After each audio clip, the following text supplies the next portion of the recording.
මේ වෙල්ලේ දැන ගහගෙන ඒ ශ්‍රී මුණ දිහා බලාගෙන ඉල්ලපු ඉල්ලීම් කිසි දෙයක් නොලැබී ගිහින් නැහැ. ඒක නිසයි හැමදාම අපේ අවශ්‍යතාවලදී අපි යන්නේ මේ කුරුසපල්ලියට. අපි කුරුසපල්ලියට ගිහිල්ලා ජේසුගෙන් අපේ ඉල්ලීම් ශ්‍රී කුරුසේ පාමුල ඉඳගෙන මේ වැල්ලේ ඉඳගෙන ඉල්ලනවා. ඒ ඉල්ලන හැම ඉල්ලීමක්ම වගේ නොලැබී ගියපු අවස්ථාවක් නැති තරම් ඒ හැම ඉල්ලීමක්ම ඉටු වීම අවසානයේ මම ගිහිල්ලා තියෙනවා මගේ වාරය ඔප්පු කරන්නට. ඒක මගේ පෞද්ගලික අත්දැකීම. අය මගෙන් ඇහුවා කුරුසපල්ලිය තියෙන්නේ කොහෙද, කුරුසපල්ලියට යන්නේ කොහොමද කියලා. එතකොට මම යාළට පුළුවන් විදිහට උත්තර දුන්නා. පල්ලිය තියෙන්නේ කොළඹ හලාවත ප්‍රධාන පාරේ මාරවිල හන්දියේ ඔරලෝසු කණුවක් තියෙනවා. ඒ ඔරලෝසු කණුවෙන් වමට හැරිලා ටික දුරක් ගියාම ඔයාලට විශාල පල්ලියක් හම්බ වෙනවා. ඒක නෙමේ කුරුසපල්ලිය කියන්නේ. ඒ මාරවිල ප්‍රධාන පල්ලිය. ඒක පහු කරන් ටිකක් යද්දි සුසාන භූමියක් තුළ තියෙන ලංකාවේ එකම සිද්ධාස්ථානය කුරුසපල්ලිය ඔයාලට දැක ගන්න පුළුවන්. සිකුරාදා ජුනි මාසේ පළවෙනි සිකුරාදා මම කුරුසපල්ලියට ගියේ. කුරුසපල්ලියට ගියේ ඔයාලා වෙනුවෙන් මගේ හිතන දේ කුරුසපල්ලිය ගැන ඔයාලට මොකක් හරි වීඩියෝ එකකින් ගේන්න. නමුත් ඊයේ සිකුරාදා යද්දි පළවෙනි සිකුරාදා නිසා කොහෙද ගොඩාක් සෙනගෙදා දිව්‍ය පූජාව සවස 4ට දිව්‍ය පූජාව පැවැත්වෙන්නේ. අපි යද්දි දිව්‍ය පූජාවේ අවසාන කොටස අපිට ආශිර්වාදය ලබා ගන්නට පුළුවන්කම ලැබුණා. වේදනා ගන්න වෙන කවුරුත් නැහැ. ඒ නිසා ඔබගේ සෑම වේදනාවක්ම ජේසුගේ පාමුලට රැගෙන ක්‍රිස්තු බලාගෙන පියනු සෙනෙහසගලා ගියා මට ආනිසා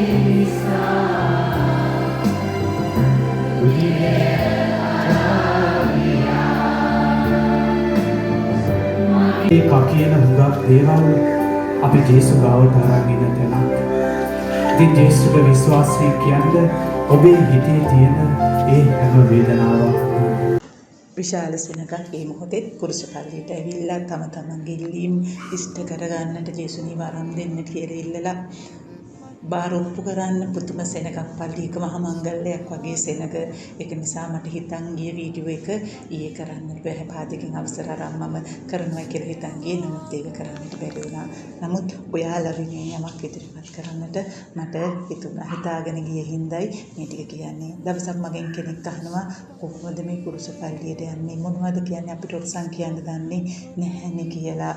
වර්සන් කියන්න දන්නේ නැති නිසා කුරුසපල්ලිය කියලා අපි මොනවද කරන්න ඕන කියලා. එහෙම කියද්දි මට ලස්සන පුංචි කතාවක් මතක් වුණා දවසක් හිරකාරයෙක් සැකකාරයෙක් හිරකාරයෙක් එයාව බන්ධනා අධිකරණයට එක්කන් යනවා යාගේ නඩු තීන්දුව දෙන්නට.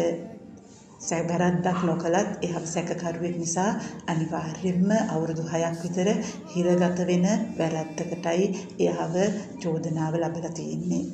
ඉතින් අධිකරණයට ගෙනිහිලා මොන තීන්දුවක් ලැබෙයිද කියන බයෙන්. මොකද එයාට සාක්ෂි නැහැ එයා වැරදිකාරයා නෙමෙයි කියලා ඔප්පු කරන්නට. ඊට පස්සේ මොකද කරන්නේ? බන්ධනාගාර බස් රථයෙන් මෙයාව අධිකරණය කරා එක්කගෙන යනවා. යන අතරේදී මෙයාට බන්ධනාගාරේ කවුරු හරි පුද්ගලයෙක් ජපමාලයක් දෙනවා.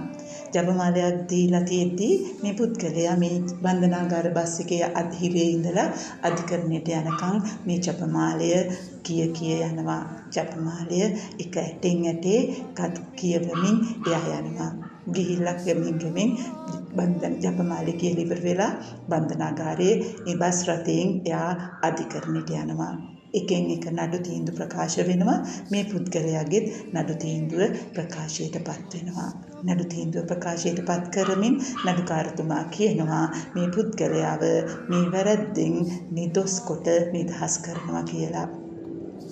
ඌට හරි සතුටුයි. මේ බන්ධනාගාරයේ මොහු එක්කන් ගිය ජේලර්වරයා මේ පුද්ගලයා ගාවට එනවා. ජේලර්වරයා ඔහු ගාවට ඇවිල්ලා අහනවා අහගෙනද හිටියේ නඩු තීන්දුව? ඔව් ඔයාව නිදොස් කොට නිදහස් කළා නේද? ඔව් මහත්තයෝ නිදහස් වෙලා ඇති යන්තම්. ඊට පස්සේ මේ ජේලර් මහත්තයා කතෝලික ජේලර් මහත්තයෙක්. ජේලර් මහත්තයා මේ හිරකාරයාගෙන් අහනවා, මේ සැකකාරී හිරකාරයාගෙන් අහනවා ඔයා කතෝලිකද? අනේ නෑ මහත්තයෝ මම කතෝලික නෙමෙයි. එහෙනම් ජපමාලයක් කියවෝ ආවේ. මම බලාගෙන අය ඔයා මුළු ගමනේදීම ජපමාලේ කියෙව්වා. අනේ මන් දන්නේ නැති ජපමාලයක් නෑ මහත්තයෝ. ඕක මට දුන්නේ හිරේ හිටපු මගේ යාළුවෙක්. එයා මට ජපමාලේ දීලා මේක තියාගන්න අපි විශ්වාසයෙන් මේක තියාගන්නවයි කිව්වා. මමත් බොහොම විශ්වාසයෙන් ඕක කියනවා මිනිස්සු දැකලා තියෙනවා. එහෙනම් කියෙව්වේ? අනේ මහත්තයෝ මං ඔයාලගේ ඔරසම් මුකුත් දන්නේ නැහැ. මම මගේ මුළු ගම නිදිම ජපමාලයට ගණන් කර කර ABCDEFG ආයෙත් ABCDEFG කිය ඔයාලගේ ජේසුට ඔරසම් කිව්වා. ජේසුට කියලා ඔරසම් කියලා ජේසුනී මේ කරදරෙන් මාව නිදහස් කරන්න කියලා ඉල්ලුවා. පුදුමයි ජේසු මාව නිදහස් කළා. ඒක නිසා අපි ඔරසම් දන්නේ නැහැ, අපි ආඥා දන්නේ නැහැ කියන එක අවශ්‍ය නැහැ. අපි ඔරසම් දැනගන්න. යේසුස් සුද්ධ බයිබලයේ කියනවා ඔයාලගේ ඉල්ලීම් ඉල්ලන්නත් ඉස්සෙල්ලා ඔයාලට ඕන දේ ජේසු දන්නවයි කියලා.